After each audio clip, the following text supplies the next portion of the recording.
think that should be okay. Should be fine.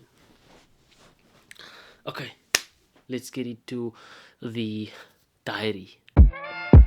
Okay, for real now, welcome back to the week's project. I think this is episode 24. Elephant in the room. I didn't post last week. It's just because I was busy and I didn't really think about anything to really talk about because I was busy and and I just didn't record anything anyway. Now that's out the way, very efficient. I have this. This is I'm way more prepared for this episode. But it's just I actually wrote down stuff that came up in my head and that I wanted to explore.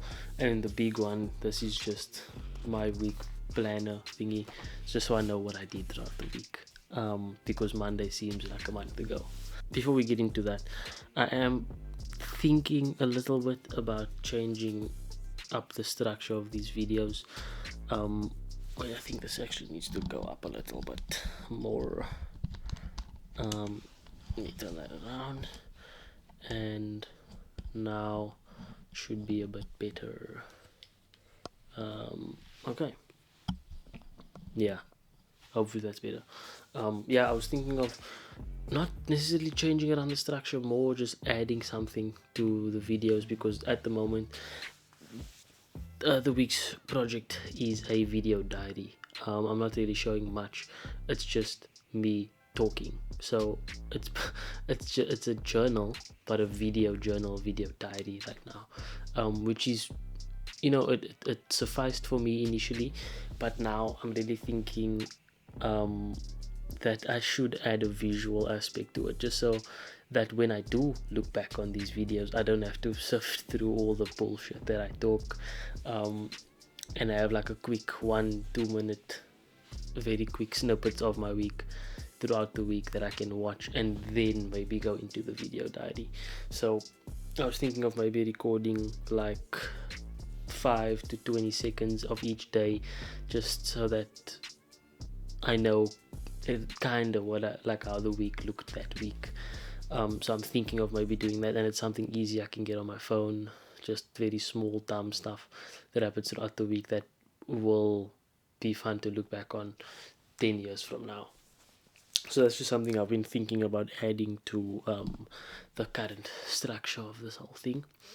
But anyway, let's actually get into the meat and my thoughts. So I've been saying in the last 2 episodes, so for the past 3 weeks basically, that I've been trying to take a bit more ownership of my content and the way I produce content, and trying to create my own artistic stamp. And I came to the realization that it's definitely going to start in the pre-production of it. So yeah, I try to double down on doing a research in pre-production, because I've noticed the one thing that I hate about meetings, or the meetings that I've had with on the marketing team of Neighborhood, because I sit in on those meetings. And I'm not saying that those meetings are unproductive. It's just that I prefer, instead of having ideas thrown against the wall all the time and then seeing which one sticks, I prefer having a more, detailed, structured approach to a meeting, where you can create actionable tasks that you can track. So after having many meetings like that, I realized that if I want things to be done properly, and the work will be a reflection of me, so I want it to be done properly, and if I wanted it to be done properly, I would have to take responsibility, to almost take the lead in those meetings, which is difficult for me, because I don't generally like to tell people what to do, because I honestly believe that I'm a stupid idiot. But I just thought I needed to voice the fact that it's not really a lot of help just throwing ideas everywhere. Brainstorming is good, but if it doesn't lead to action, it's not good. So in the beginning of the week, I did a lot of research on pre-production and marketing campaigns, and doing working on video breakdowns and all that stuff. Um, and I realized this very dumb thing that I do when I get into a certain topic that I'm doing research on. I wrote it down here actually. I wrote a very long thing. When doing research on a topic and I get an idea while doing it, I'll stop the research to make a whole thing of it because I'm scared I forget about it. This slows down my research process and sometimes stops it completely because I want to research something new after planning my idea. Um, so, yeah, in other words, I'll be doing research. Like I was doing research on pre-production, and then I thought of an idea for a video, and then I stopped doing my research, and I had to jot down this whole idea for the video, and then through jotting down ideas for the video, I started to research another thing, and then I just saw the tab for my pre-production research was still open. I was like, forgot about that. Didn't finish doing research for that. Um, and I've noticed that it's something that I do all the time because I have a very I've noticed that my brain and my thinking, like I'm a very impulsive thinker. So when I get an idea that I think will be cool, I'll write it down or I'll go deep into it because I'm scared that I'll forget it and then it will forever be out of my mind like a dream. So yeah, it's something that I noticed and something that I try to catch myself with. So I caught myself doing it this week. That's why I wrote it down, and then I actually finished my research on doing pre-production, and then I made my own video breakdown templates and my own pre-production templates with like logistics and casting and crew and all that stuff. So I noticed that it did help to be a bit more like specific in what I researched and what I worked on. So yeah, maybe if you do that, just try to catch yourself and try to finish what you start, even if it's just a research on something. Oh yeah, another thing. Well, it's not another thing. It's similar actually. So when I said that I was looking to take more ownership, I I um I wanted to take more ownership, like I've been saying, and I thought of ways that I can take more ownership, but not just do it on my behalf. So taking ownership in that my colleagues at work know that I'm going to be spearheading all the projects and the scheduling and stuff. So I took some time out to write like a long email to the person that I report to, the head of marketing at Neighborhood.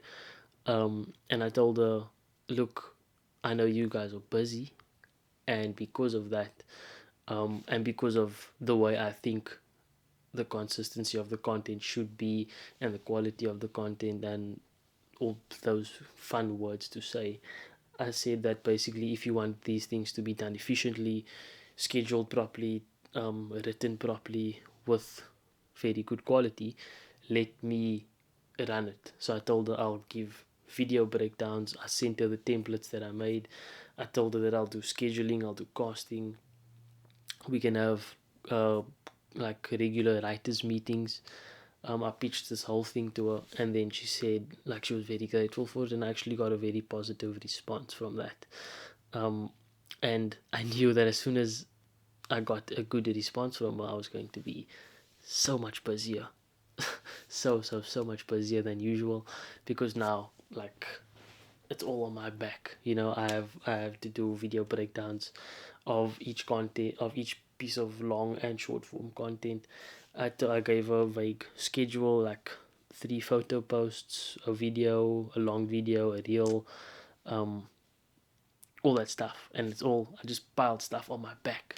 But weirdly, when I came to that realization, I knew, well, not I knew, I got very excited about it. For some reason, I just like I like the pressure because I don't know, I really don't know what it is. I just feel like I thrive a lot under pressure, and that's when I find myself working the hardest, which is that's probably something to explore also on its own.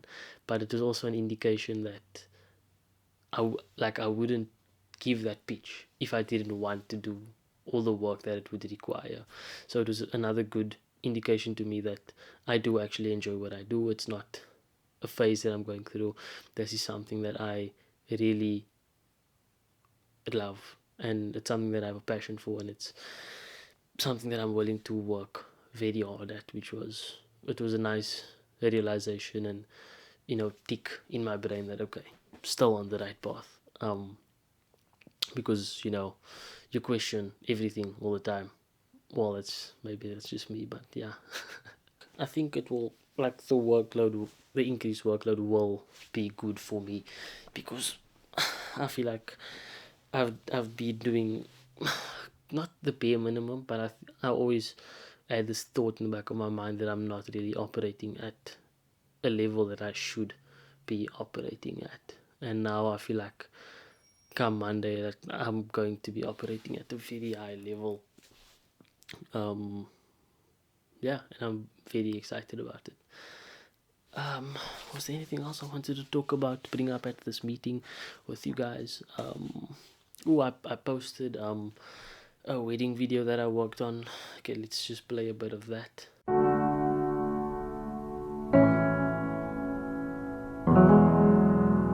If you're looking for the word that means caring about someone beyond all rationality and wanting them to have everything they want, no matter how much it destroys you, it's love.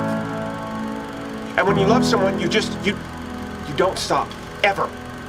Even when people roll their eyes or call you crazy, even then, especially then, you don't give up, because if I could give up, that wouldn't be love. That would be some other disposable thing that is not worth fighting for. There is a house built out of stone. It's actually a funny story how we met. We were living in the same street briefly. He grew up there, but I moved there.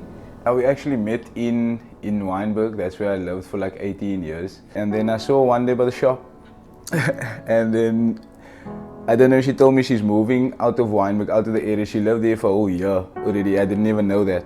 And then 3 days before she left Wynberg, and then we actually like chilled for one night or whatever the case may be. I don't think it was like an immediate attraction. We were just friends.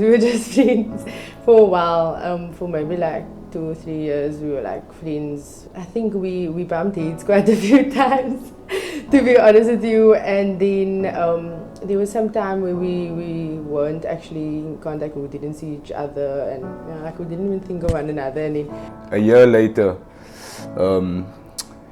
we got together. We got together a year later. Again, we saw each other. There was instant love. I fell in love immediately, and yeah. And I think it just suddenly made sense, and it was like, oh, okay, yeah, it's you.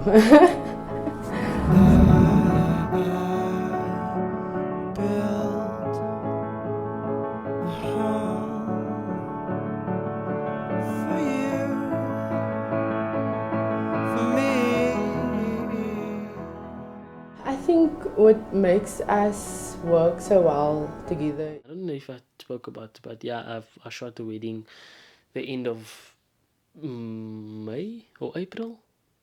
But yeah, it was a really fun wedding, and I got to really delve into the story. I felt like I was really paying very close attention to the story that was being told in the video, which is something that I've always wanted to practice and physically get to practice it on a real project like this. So I was quite happy with the way it came out. And I posted it on my Instagram, or like a short piece of it, and then people seemed to like it. So I got some good validation from that. Validation is always good. So yeah, all in all, I think this week was good.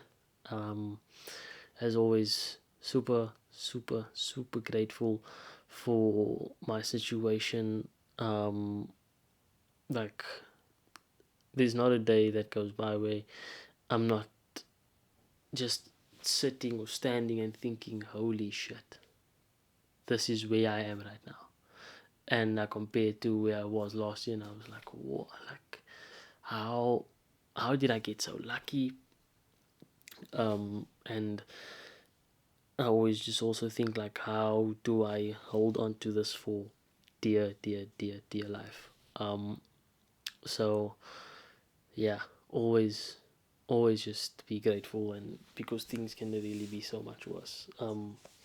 So yeah, I think I'm gonna end it there.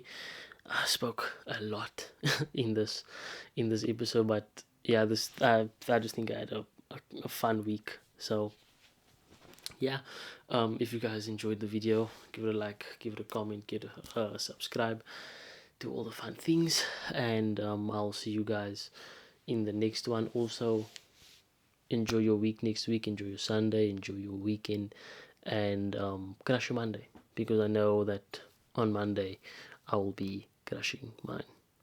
Yeah, I'll see you guys in the next one. Safety. Okay. I always have to do this, but